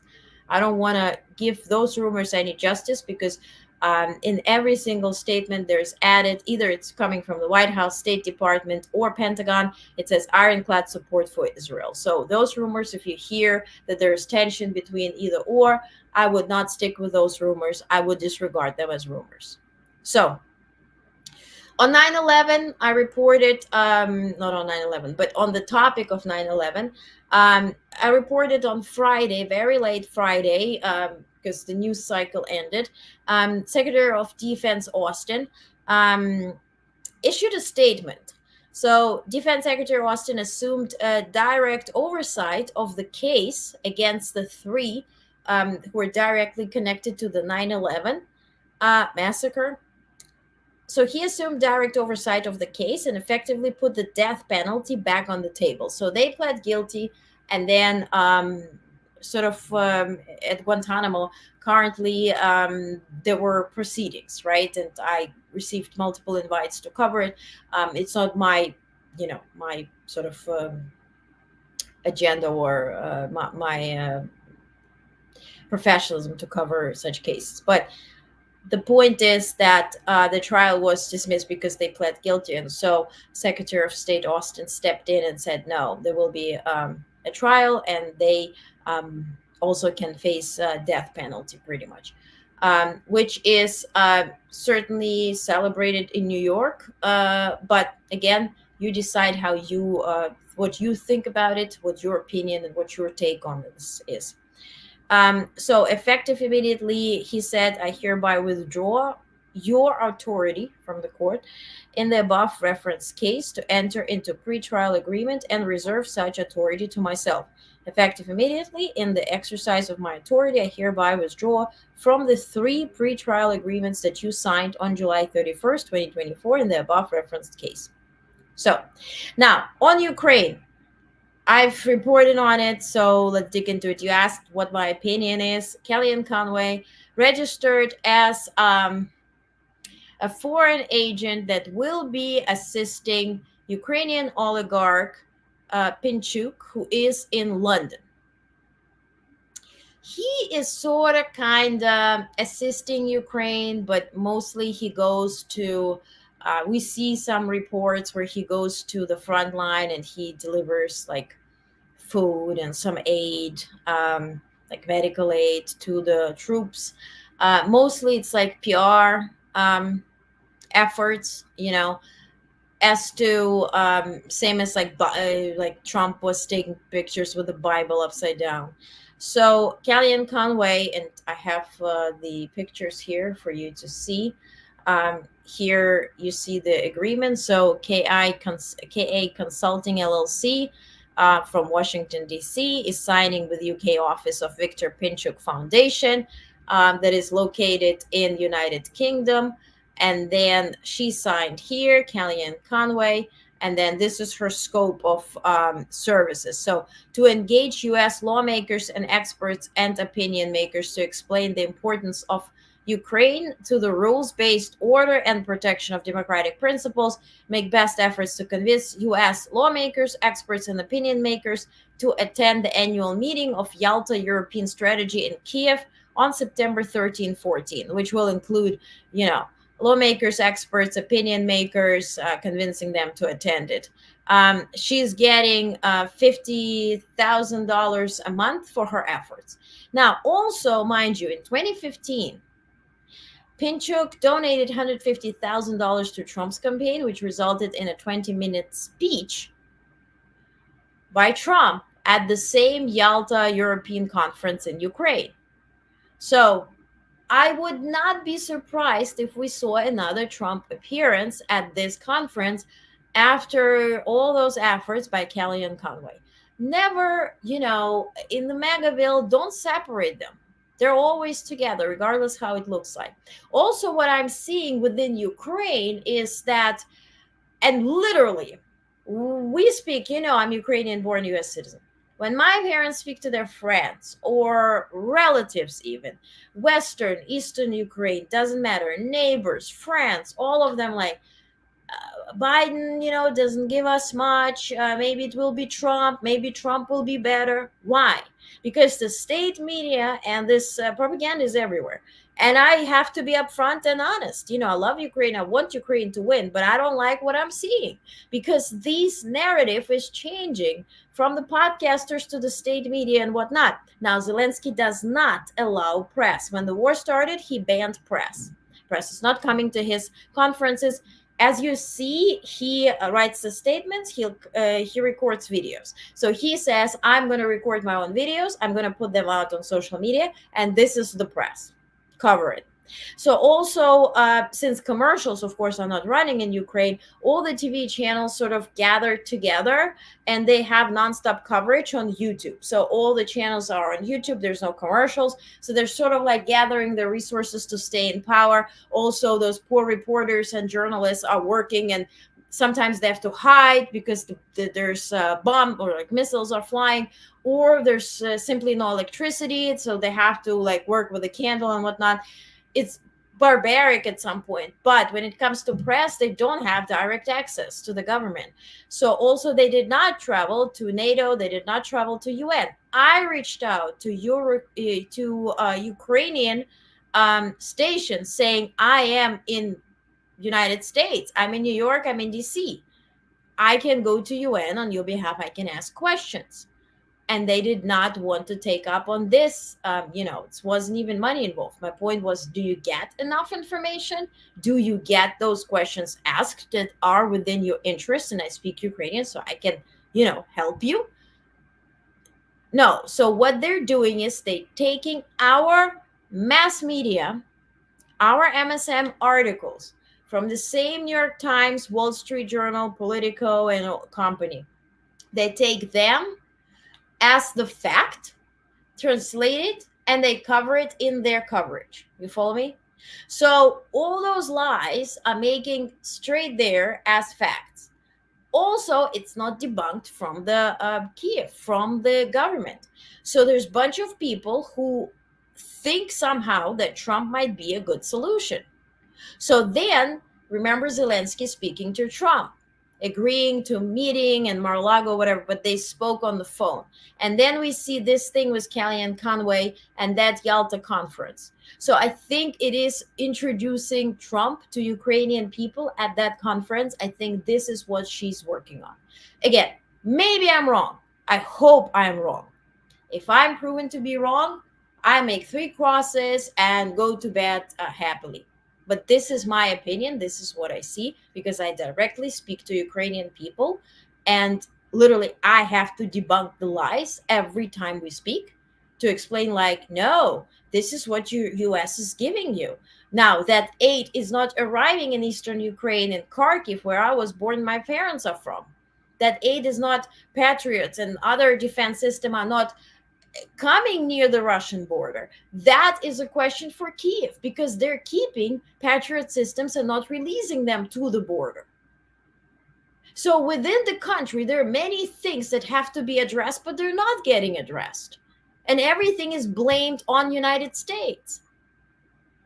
If you live in Kharkiv and you were just getting bombed every day, and everybody tells you it's because of Biden, that's what you believe in, and that's whom you learn to hate, because you have to get your emotions onto somebody. You have to hate somebody. You have to blame somebody to keep on going. And so, but Kiev is not releasing all the Patriot systems. That's what I hear from forces at the front lines.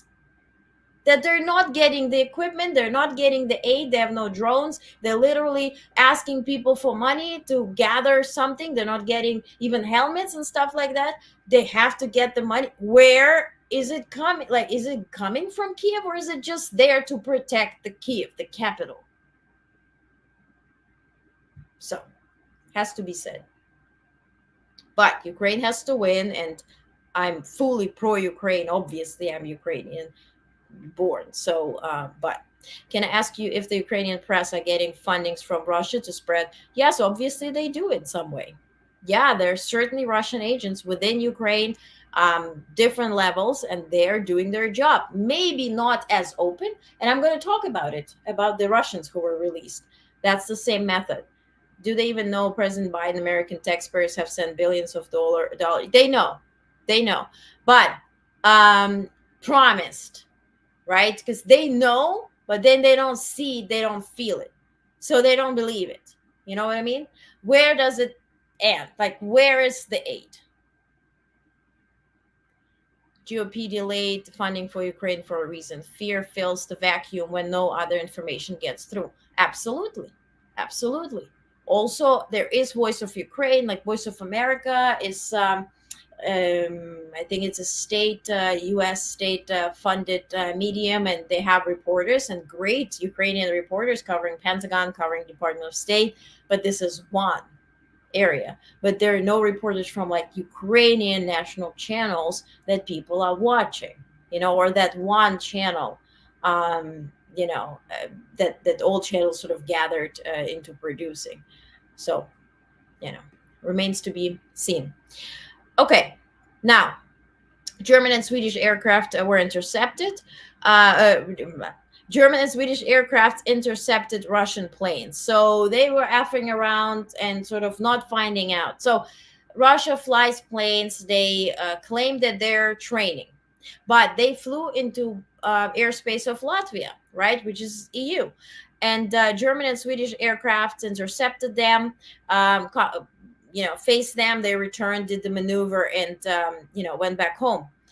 the question is, there are no repercussion. There is no consequence for them doing that. They have so much airspace in Russia. There's literally no need to invade other countries. Now, if you were in Netherlands or Switzerland or whatever, like you are above a tiny country. Now in Russia, you have all the airspace you need. So why are they doing it? Also, aside from training, they're gathering intel. They're coming to the border, they're testing where the limits are, they're provoking, they're seeing how EU, NATO will react. So why aren't we closing that airspace for this AKA training? That's the question. So F-16s, the planes are confirmed to be engaged already in Ukraine. There were videos of them flying, and also Zelensky confirmed it in the statement. So let's talk a bit about Russian opposition, and we're going to finish real soon. I know I'm overstaying my welcome, but tomorrow you're probably not going to see me. So bear with me. Okay. So remember the prisoner swap, the Evan Gershkovich, Alsu, and Paul Whelan, of course, were freed and arrived at JBA. Also, in exchange for the Russian guys, Russian oppositionists were released. And 3 of them gave an interview in Germany, Bonn. One of them is the American green card holder, Vladimir Kara-Murza, that I covered earlier. He spoke at the press conference, and Yashin is another guy who spoke about it, and also Pivovarov was the third one. So those oppositionists, they worked with Navalny.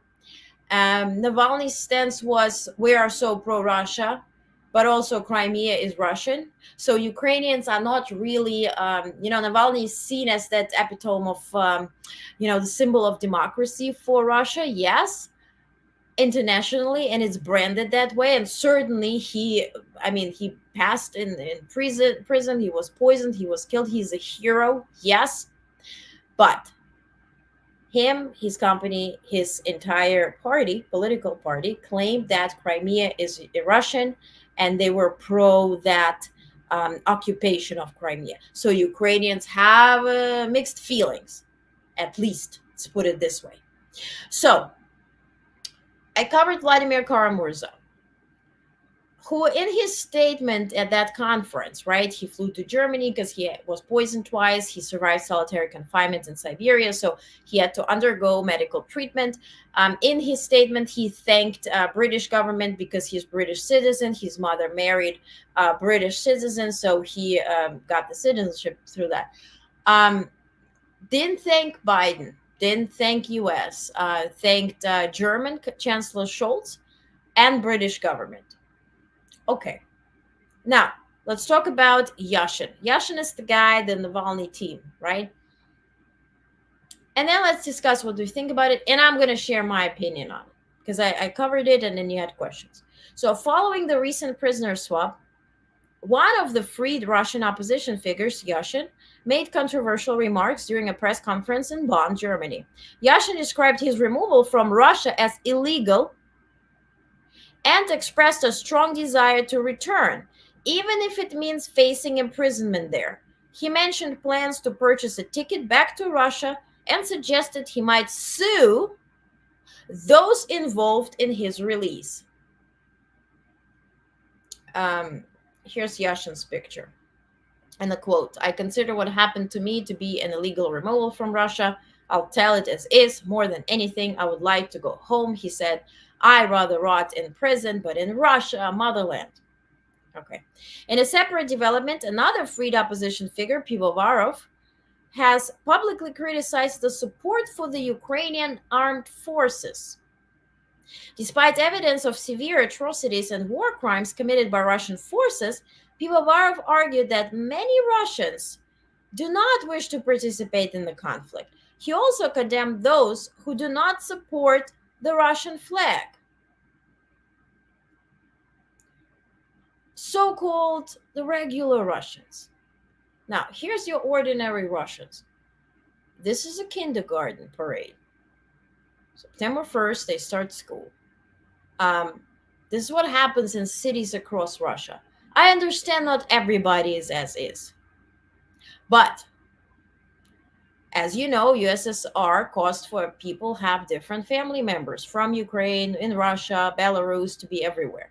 I happen to have family members in Russia who were completely pro-Putin, who were spewing this propaganda that came out of their ears because they heard it everywhere. It's literally everywhere. US is against us. People in US are waking up hating us. That's the only thing that keeps them alive. That's their gasoline. They hate us, and they hate. We don't give a damn. We hope to wake up and not even check the news. And listen, I work in the news business. Oh, Jesus. That day we had no news on Saturday, or it was a slow news day. Hallelujah, Mazel Tov. Wasn't that great? So anyway, regular Russians are brainwashed as much to support Ukraine. There are few celebrities, very few Russians who are openly supporting Ukraine and our Russian regime. Very few who are open about it, and some are mixed. Of course, there are good people everywhere. Same as any country has good and bad people. But we have to see what the propaganda has achieved. So here's my opinion, and I wrote it, so I'll read it. If you ask me, it seems these individuals were released with the mission from the Russian state, and their inherent anti-American bias will likely drive their international efforts to spread more propaganda. They may present their messages as anti-Putin, but ultimately these messages could include a patriotic appeal to Russians abroad to defend their homeland, speak out against Ukraine, and oppose aid to Ukraine, all while promoting the notion that Russians are inherently different and deserving admiration. I think they were released with an agenda, as I just mentioned. I wrote it, I read it. Because those ordinary Russians are not as ordinary. And also, just let's put yourself in those shoes, would you? So somebody was in Siberia, solitary confinement for years, poisoned, beaten down, not fed, everything. They're released, flown into Germany, got medical treatment, first see people in lights and everything. They have a bunch of interviews. They are still recovering. They haven't seen families yet. You want to call them, right? Same day. Sorry, hit the computer. Same day, those who were released recorded podcasts, pro-Russian podcasts, that they love homeland, motherland, and Ukraine, should not be going against motherland, and being pro-Ukraine is not really pro-Russia because you're cheering against your own country. Russian flag has to be everywhere. We have to restore respect for Russian flag everywhere around the world. Do you think this is what a normal person does? Like, after all the stuff you went through, the first thing you go into TV studio to record a very well, sleekly produced and just perfectly edited podcast that is a few hours long that you put right away on YouTube? Makes you think. So while there are certainly good people everywhere, the pervasive anti-American propaganda spread through various media channels over decades has fostered bitterness, I'm writing it, hatred and violence among many Russians toward anything foreign, including democratic values. Please stay vigilant and aware of these dynamics. I'm reading it out of your newsletter that you're going to get in just a bit as soon as we're done here. That's my opinion. Quickly about England, July 29th. As you recall, there was a tragic attack in Southport that resulted in the death of 3 children at a dance studio during Taylor Swift-themed class. The killer was a 17-year-old teenager who is currently in custody. While the motives behind the attack remain unclear, authorities have confirmed that it was not terrorism-related. Now, in the wake of the attack, riots erupted across England, leading to injuries for tens of police officers. Several hundred individuals, reportedly British radical nationalists, targeted a local mosque, and police officers throwing stones, bottles, and other objects. They also set fire to police van and garbage cans. So here's a quick video of the riots in Southampton that spread, by the way, throughout England. Take a look.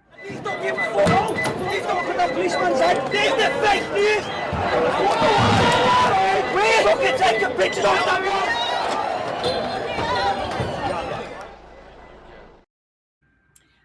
So quickly to your comments, because we're moving on from that topic. So why did Yulia Navalny ask VP Harris to help release Navalny supporters? Think about it. I said what I said. I totally agree it was intentional. Putin is Kremlin psyop guy. It's how he plays. Once you are in the regime, you are in the regime. That's sad. Yeah, sad about England. Absolutely. So here, Russian state media falsely identified the attacker as a refugee who arrived in the UK by boat last year. Unverified claims circulating on social media also allege that the attacker shouted Allahu Akbar during the incident, which did not happen. Merseyside County Police have stated that the unrest was fueled by misinformation and false reports about the possible involvement of Islamists. Now, far-right anti-immigration demonstrations fueled by conspiracy theories. Here's the fly again. It's co-host at this point. Far-right anti-immigration demonstrations fueled by conspiracy theories and AI-generated images spreading on social media have escalated into violence across various cities in the UK. So here's also another report that does indicate the Russian involvement. Here, the Telegraph has reported that obscure Russian-linked news, in quotation marks, outlet fueling violence on Britain Street. Channel 3 now falsely named the Southport murderers, sending conspiracy theories and the far right into tailspin. How did this happen? And this is really what happened in Ukraine and Belarus, in Eastern European countries. How UK was not anticipating this shit show. So, known to you, here comes the owner of the platform X. Musk's controversial online statements add fuel to the fire. Now look at what happens. So they say effects of mass migration and open borders is what's going on. Lips for TikTok. What the fuck is going on in the UK? Total madness. He says civil war is inevitable. And if you think this is just a one-time comment, take a look. Every single post about UK, anything about the riots, it's a copy-paste. Civil war is brewing. Europe is trending towards civil war. Europe is headed to civil war. Europe is trending towards a civil war. If current trends continue, civil war in Europe is inevitable. And you think he would have better things to do. Nigel Farage, leader of the Reform Party, condemned the violent riots on Monday, but criticized what he sees as soft policing of previous anti-racism riots and the fracturing of our communities as a result of mass, uncontrolled migration. Reminds you on Trump Rally, right? Some lawmakers in the Conservative Party, which has shifted rightward on migration issues, responded to Farage's remarks. Former Conservative Home Secretary Priti Patel stated, "Violence and thuggery is always unacceptable. There is no qualification or exception, and politicians on all sides must be willing to stand up and say so." Diane Abbott, Britain's first female black MP and the longest-serving woman in the House of Commons, criticized Farage's rhetoric, saying, "Nigel Farage must be happy this morning. Anti-immigrant marches up and down the country and black and brown people living in fear." A spokesperson to Farage declined to comment. Russian-sponsored, Musk executed. Same story, different location. Today, Starmer held an emergency government Cobra meeting today about the riots with senior ministers and security officials. Following a government crisis meeting, UK Prime Minister Starmer addressed the media. He announced that the government would implement strict measures. Take a look at this video. It's really short but useful. Here we go. Force of the law. And thirdly, I've been absolutely clear that the criminal law applies online as well as offline, and I'm assured that that's the approach that is being taken. Whatever the apparent motivation, this is not protest, it is pure violence, and we will not tolerate attacks on mosques or our Muslim communities. So the full force of the law will be visited on all those who are identified as having taken part in these activities.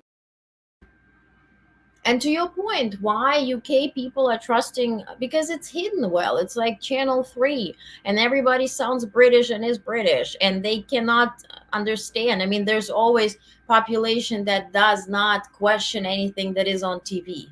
My grandmother used to say, but it's on TV, so it's true. Obviously they grew up when they had 3 channels, right? And 3 channels said the same thing. But no, this is you have to keep your head on a swivel. That's all I have to say. But it's copy paste everywhere. Lastly, Bangladesh. So real quick, because it's connected to Russia too. Bangladesh Prime Minister Sheikh Hasina has resigned and left the country amid severe protests that have resulted in numerous casualties. Reports indicate she flew to Agartala in northeastern India. The army chief, Vakar Zaman, announced that an interim government will be established. The unrest began with student protests over government job quota system in July, but escalated into broader movement demanding the Hasina's removal. The prime minister, who has been in power for 15 years, was last re-elected for a 4th term in January. The situation became particularly dire on Sunday, with at least 90 people killed in clashes between police and protesters. Here's the video.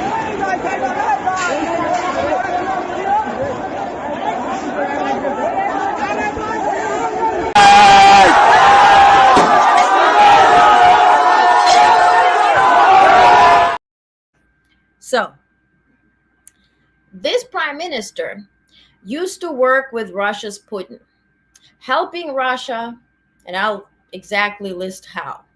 And then Russia presented demands she could not meet. And then wonder how those protests happen.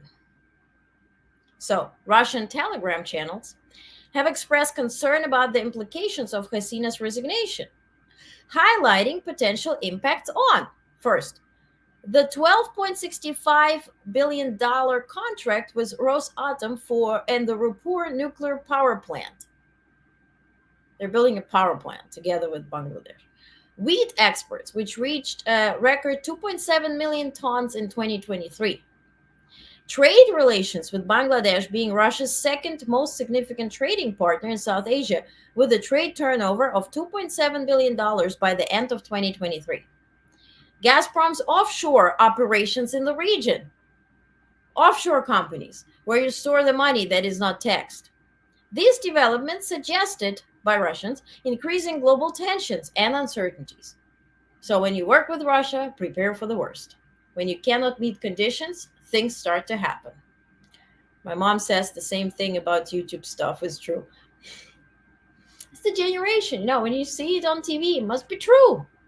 Well, So lastly, EU, remember Hungary's Orban is working for Putin. It's a Putin's puppy.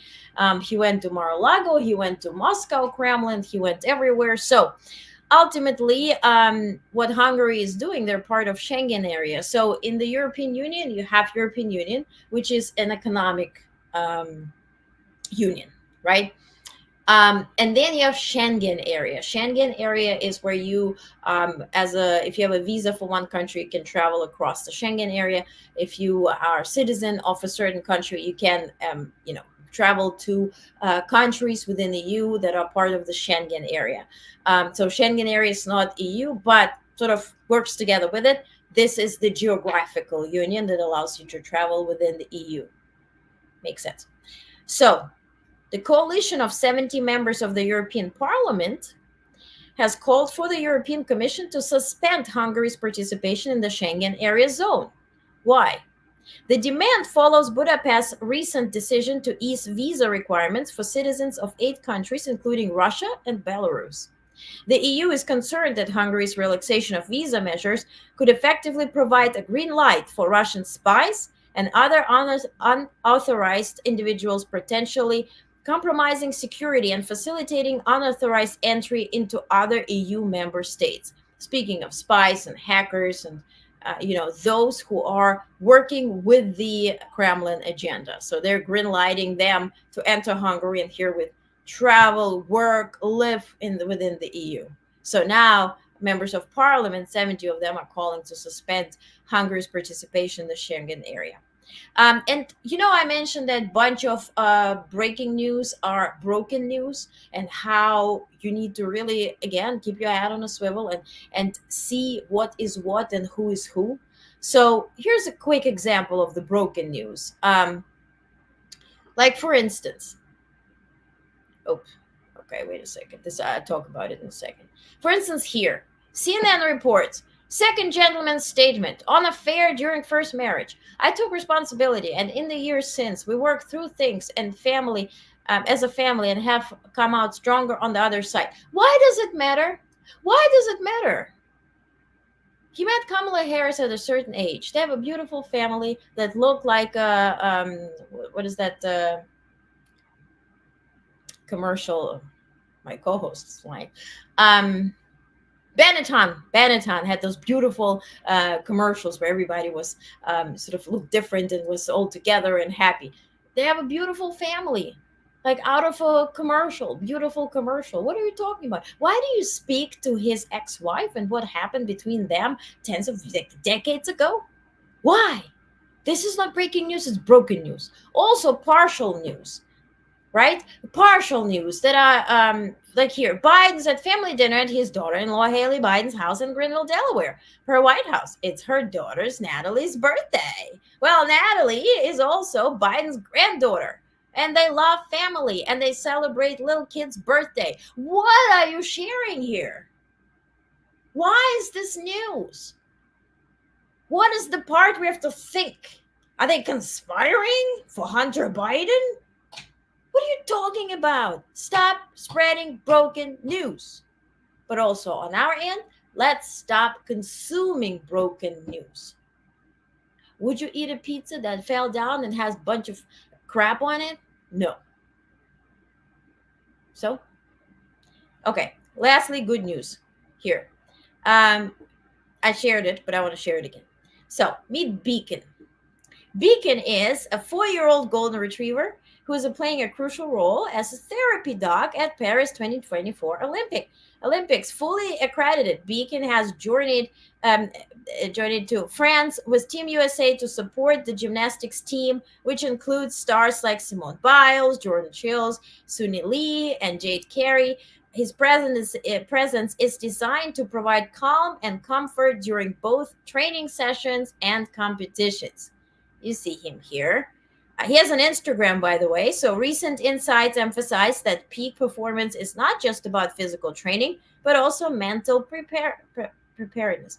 Pet therapy is increasingly recognized for its benefits, including reducing cortisol levels and helping individuals focus on the present moment. Research from the University of Washington shows that petting an animal for just 10 minutes can significantly decrease stress and enhance mental well-being. So he has an Instagram, by the way.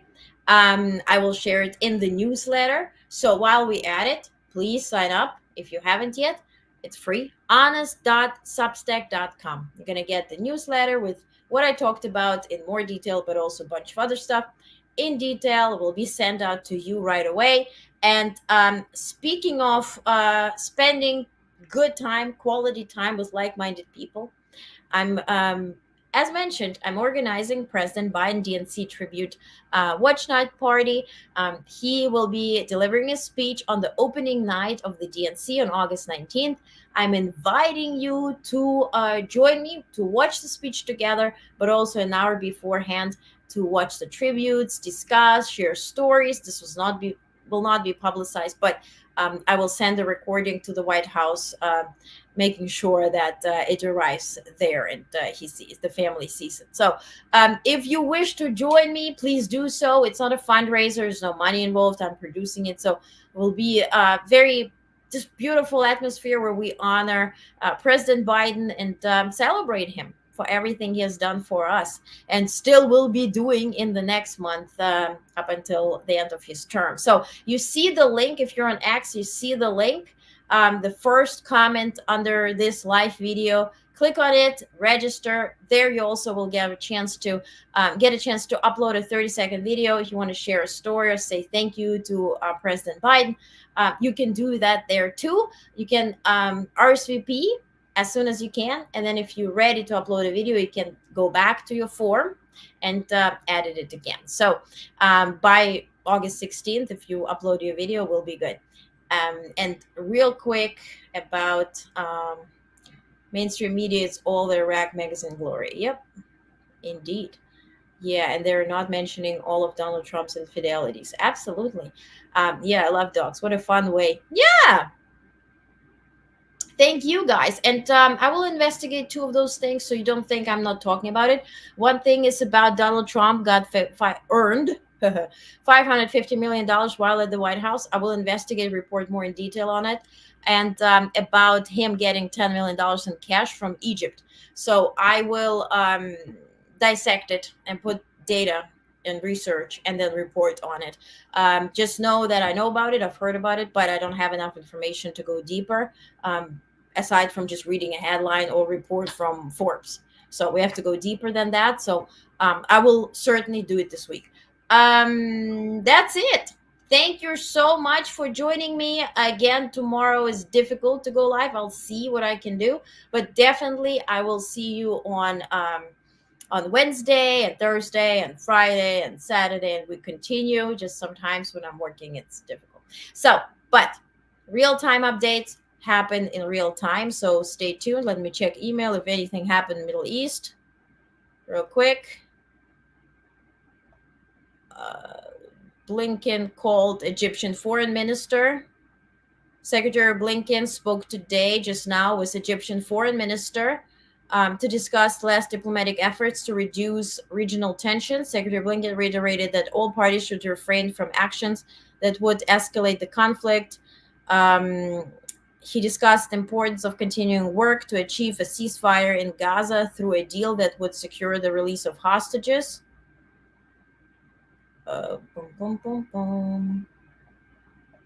White House. Biden approved South Carolina emergency declaration. Nothing on the Middle East. So all is good.